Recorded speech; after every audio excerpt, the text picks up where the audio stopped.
Meus irmãos, passaremos para o momento de edificação. Abramos as Escrituras no Evangelho conforme escreveu Lucas, no capítulo 8, versos 35 a 39. E eu estava acompanhando algumas igrejas se eles haviam encarado esse Evangelho numa exposição sistemática dominical. Poucas igrejas tiveram essa coragem, eu não sei porquê, mas nós estamos nessa jornada bíblica que tem sido uma bênção. É a melhor forma de se abordar as Escrituras com comprometimento com todo o conselho do Senhor. Antes da leitura, Lucas capítulo 8, verso 35 a 39, nós vamos dedicar alguns instantes para orações silenciosas e de intercessão em favor da saúde da dona Leni, a mãe do Mauro e do Alisson. Então vamos dedicar alguns instantes, depois eu vou quebrar o silêncio, já pedindo as bênçãos do Senhor na ministração da sua palavra. Oremos.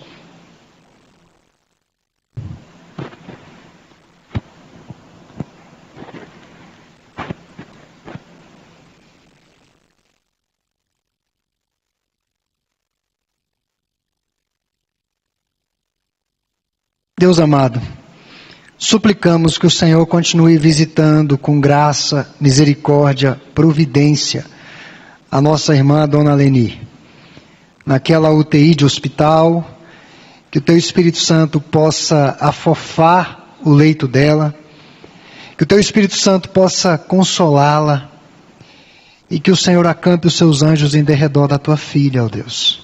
Tira do coração dela todo receio. A Tua palavra no Salmo 23, verso 4, nos diz que ainda que eu ande pelo vale da sombra da morte, eu não temerei mal nenhum, porque o Senhor está comigo. Usa, Pai amado, todo o aparato médico, medicamentos, exames, procedimentos, para que haja uma melhora significativa na saúde da nossa irmã. Mas que acima de tudo, ó Deus, seja a Tua mão poderosa estendida sobre ela nesse momento. E, ó Pai, a nós outros que iremos ler a Tua palavra e buscar nela edificação, refúgio, consolo, orientação, que o Teu Espírito Santo traga cativo os nossos pensamentos e sentimentos à obediência da Tua palavra. É no nome de Jesus que oramos. Amém. Lucas capítulo 8, verso 35 a 39, nos diz assim: Então saiu o povo para ver o que se passara, e foram ter com Jesus.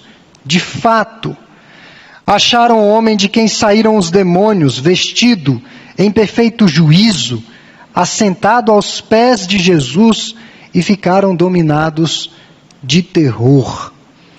E algumas pessoas que tinham presenciado os fatos contaram-lhes também como fora salvo o endemoniado.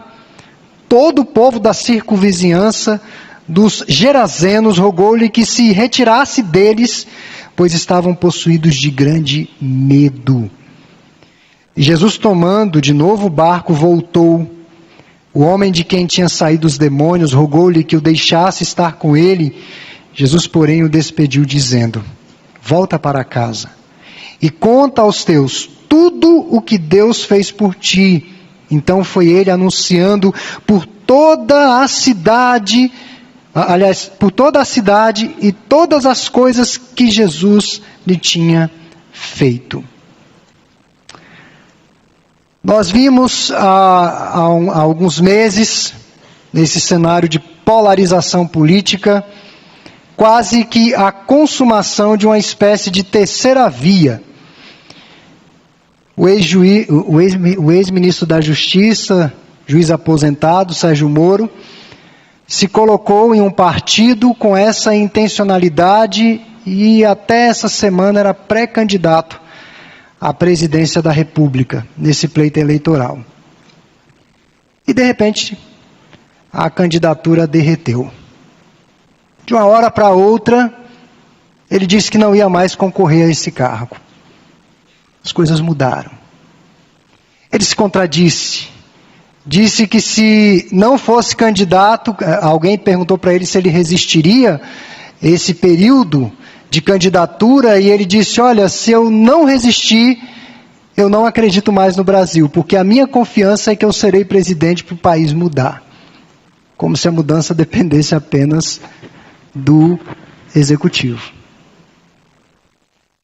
E a candidatura derreteu. De uma hora para outra, sumiu do cenário.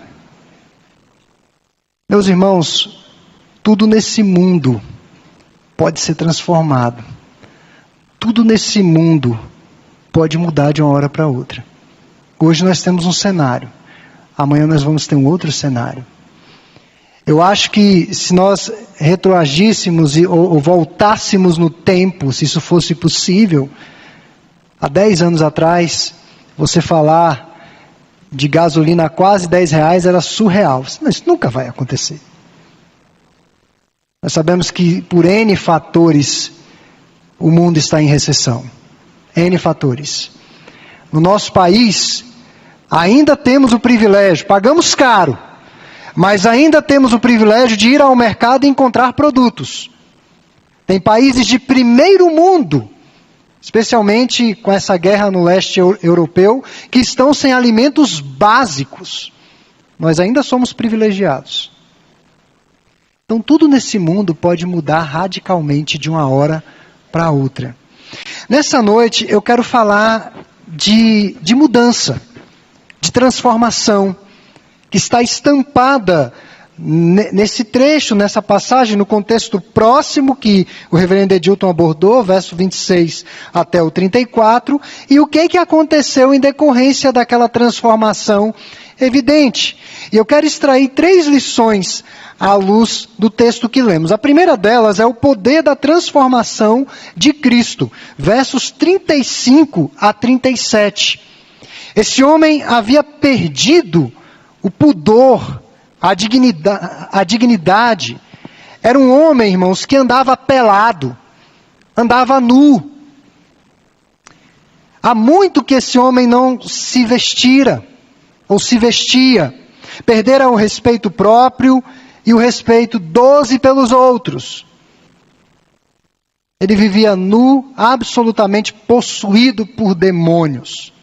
Estava à margem não apenas da lei, mas ele estava à margem da decência. Eu não sei se os irmãos já viram algum mendigo, eu não vou falar situação de rua, porque é um discurso politicamente correto, mas eu não sei se os irmãos já passaram em rua e viram um mendigo, às vezes numa situação quase que pelado. As pessoas não olham, as pessoas passam de largo, as pessoas não querem ter contato.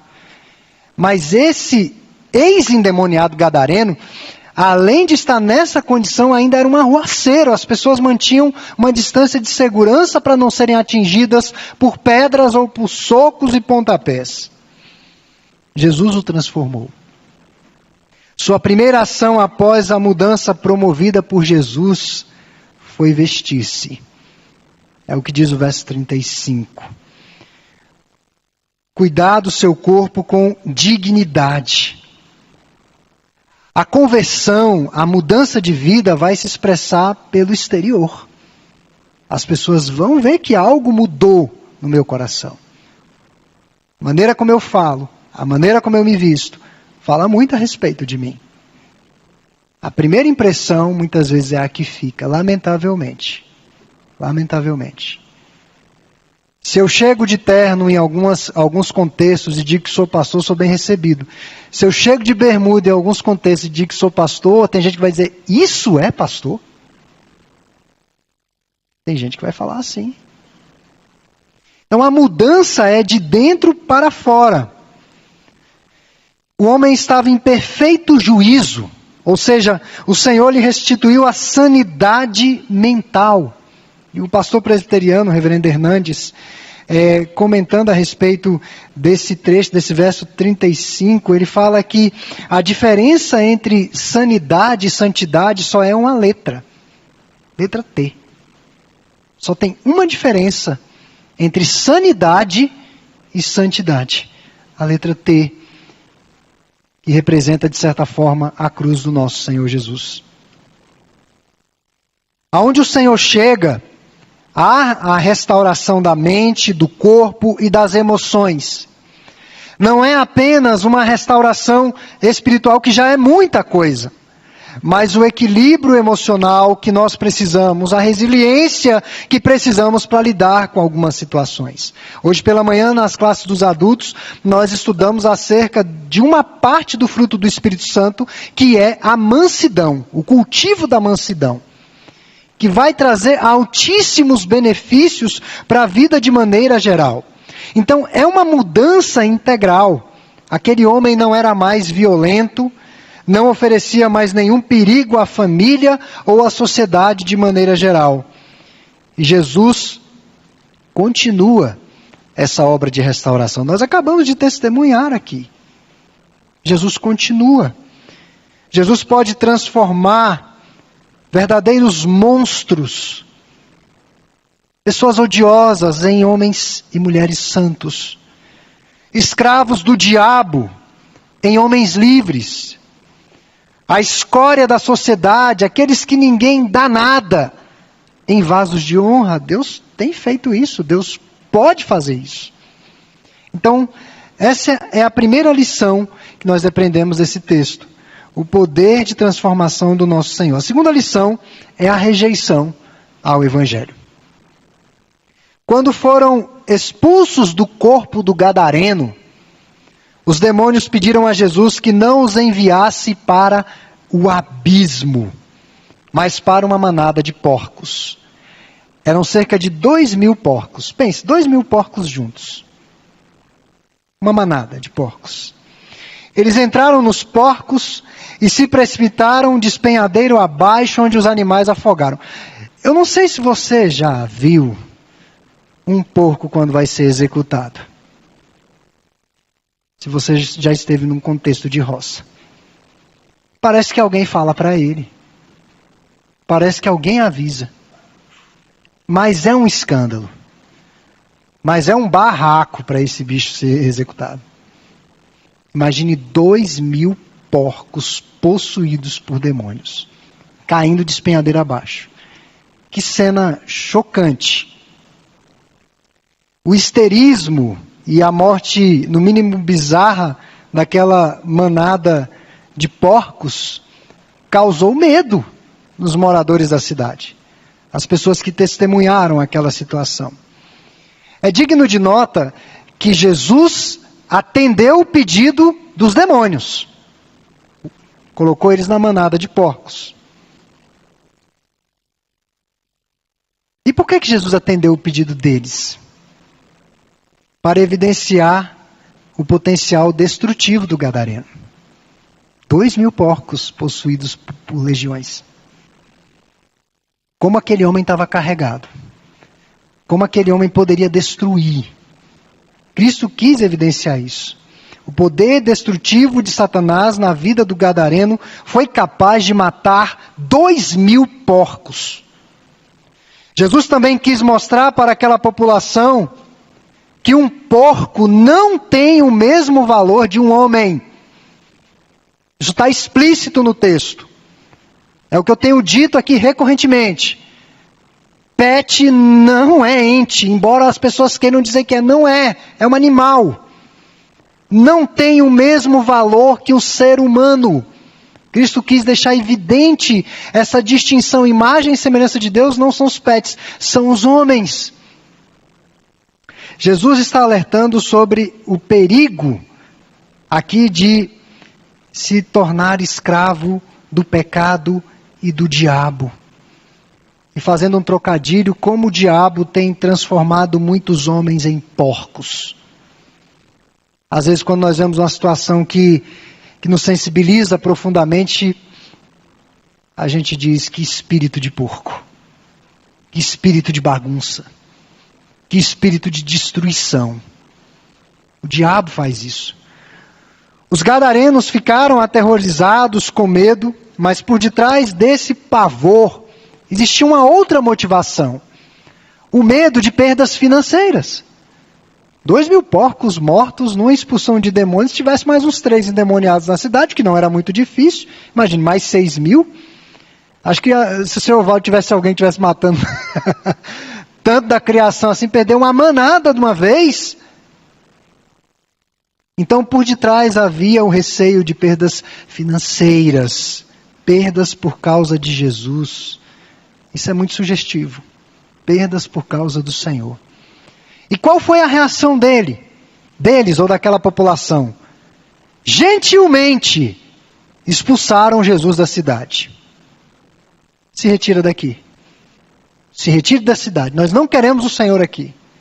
Nós não queremos, em outras palavras, prejuízos financeiros. Irmãos, explicitamente amaram mais aos porcos do que a Deus. Amaram mais aos porcos do que ao próximo. Que diferença há com a sociedade atual? Que diferença há? O amor talvez não esteja nos porcos, mas nas porcarias que o mundo oferece. Os valores invertidos. Então não dá para ter Jesus nesse contexto. Não dá. Porque Jesus vai me causar perdas, prejuízos. Jesus não promoveu nenhum tipo de constrangimento e nem forçou a sua permanência na terra deles. Jesus atende o pedido deles. 2 pedidos. Jesus atendeu o pedido dos demônios e Jesus atendeu o pedido da população que, de forma gentil, só que não o expulsaram da cidade. Sem nenhum questionamento ou palavra, ele entrou no barco, deixou a terra de Gadara. Eles amaram mais os lucros do que o Senhor. E essa é a cegueira materialista que o nosso mundo está imerso hoje. Muitos estão tomados pelas fascinações, pelos lucros que essa vida pode dar. Mas além do poder da transformação do Senhor e a rejeição ao Evangelho, terceira e última lição que eu quero depreender desse texto é a necessidade de pregar o Evangelho. Versos 38 a 39. Antes de sair da cidade, o Senhor Jesus deixou ali um missionário. Os gadarenos rejeitaram a Jesus, mas Jesus não desistiu deles. Jesus não desiste de nós. Agora liberto, curado e salvo, o gadareno, por gratidão, que era óbvio, queria seguir a Jesus. Jesus o tirou de uma vida de vexame, de destruição, o reintegrou à sociedade, à sua família, deu a ele dignidade, devolveu a ele dignidade, mas Cristo não atende o seu pedido. Não é irônico? Jesus atendeu o pedido dos demônios, Jesus atendeu o pedido da população que o rejeitara, mas Jesus não atende o pedido daquele que havia acabado de ser alcançado pela graça dele, de uma forma extraordinária, poderosa. Por quê, irmãos? Por que Jesus fez isso com o gadareno? Jesus envia aquele homem como um missionário. Primeiro na sua casa, para ser um testemunho vivo na terra. Outrora, aquele homem espalhava medo. Eu acho assim muito brilhante a maneira como Lucas trabalha com as palavras. Porque aqui por 2 vezes na narrativa, ele fala que diante daqueles acontecimentos, ou daquele episódio da expulsão dos demônios, o povo da cidade ficou tomado de medo. Aquele gadareno sempre gerou medo. Possuído, sendo liberto, sempre gerou medo. Mas agora não. Agora ele iria anunciar boas novas de salvação, para não se ter medo. Ele iria lutar contra o medo e o pavor do povo. Antes, aquele homem era um estorvo para a família e sociedade. Mas agora aquele homem era uma bênção. Meus irmãos, uma das expressões bíblicas que eu acho mais belas para descrever um crente é o que Deus promete a Abraão em Gênesis capítulo 12, verso 2. Em ti serão benditas todas as famílias da terra, se tu uma bênção. Se tu uma bênção. Aquele homem não ia mais causar estragos na sociedade, mas aquele homem seria uma bênção. Antes era um mensageiro e promotor da bagunça, da desordem, do medo, da instabilidade, até mesmo da morte. Mas agora, um mensageiro dessas boas novas, um promotor da vida. E Jesus lhe mostra que o testemunho precisa começar primeiro aonde? Em casa. Primeiro os de casa. Você vai dar testemunho na sua casa. O primeiro campo missionário é o lar. Todos os crentes são missionários. Todos nós. Deus me deu a graça de ter um filho, juntamente com Carol, claro, né? E eu vejo ali um campo missionário. Fértil. Para depositar o Evangelho. Para investir o Evangelho. O primeiro campo missionário é a nossa casa. Os nossos entes precisam perceber a mudança que Deus fez em nossos corações. Porque afinal de contas, irmãos, o que Deus fez por nós deve ser compartilhado. É uma palavra atual, compartilhar. O que Deus fez é para ser compartilhado. Aquele homem não pregou apenas para a sua família. Ele não foi um servo inútil. Você sabe o que é o servo inútil? É aquele que faz apenas o que o Senhor manda. Ele não fez apenas o que o Senhor mandou. Ele foi muito além. Aquele homem pregou por toda a região de Decápolis. Decápolis, conforme Marcos 5:20. E Decápolis, pela história, era uma liga de 10 cidades helênicas. Eram 10 cidades.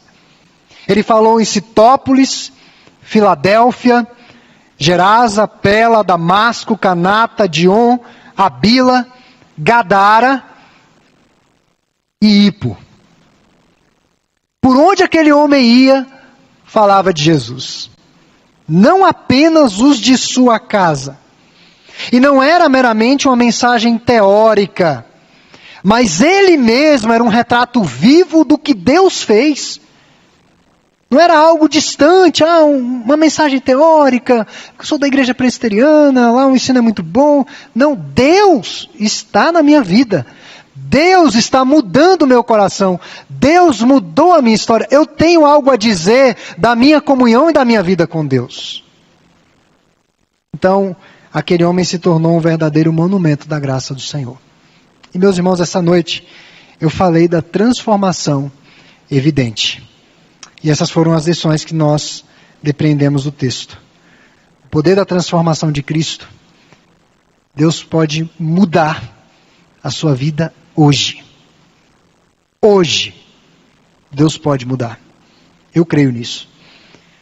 Nós vimos também que muitas pessoas rejeitam o Evangelho. Uma cidade inteira rejeitou a Jesus por causa de lucros financeiros.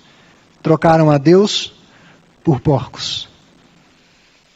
E nós vimos a necessidade de pregar o Evangelho. Nós somos depositários dessa verdade. Aquele homem se tornou uma luz em meio à escuridão. Deus não precisa de muito. Deus não precisa de multidão. Deus precisa apenas de alguns. Às vezes até de um. Martinho Lutero, contra a igreja vigente, um verdadeiro poder estatal,